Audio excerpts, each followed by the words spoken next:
દિનેશભાઈ, કોર્પોરેશનની સામે કઈ રીતે બેસશું, વિચાર સાથે બેસવું? અમારે એક જ વિચાર છે કે સુરત મહાનગરપાલિકામાં 6 થી 10 વર્ષથી કામ કરતા લોકો કે રાત્રિ તથા દિવસ દરમિયાન તે લોકોને કાયમી કરો. અચ્છા, કેટલા વર્ષથી આ લોકો કામ કરે? 6 થી 10 વર્ષથી. અચ્છા, એ પછી કઈ ભરતી કરી?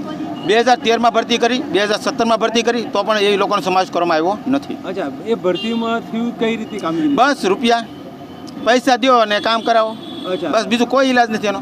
અમે કોઈ પૈસા દઈએ કેમ છીએ ને આજે નથી દેવાના, કાલે નથી દેવાના. અચ્છા, તમે પહેલા આંદોલન કરેલું આ બાબતે? આ બાબતે અમે આંદોલન કરેલું યુનિયન દ્વારા. હા. ત્યારે મને ખાલી એક લખીને આપ્યું પ્રાયોરિટી કે આપણે આપશું. અમે મળ્યા તો કે હવે રોસ્ટર મુજબ ભરતી કરીએ તો તમારી એસસીની કોઈ જગ્યા નથી, જનરલની કોઈ જગ્યા નથી, અચ્છા, તો અમારે કઈ રીતે હવે ભરતી કરવાની? અચ્છા, તો જે લેખિતમાં આપ્યું હતું કે એના કેટલા વર્ષ થયા અને પછી એના 3 વર્ષ થઈ ગયા. એ પછી ભરતી થઈ?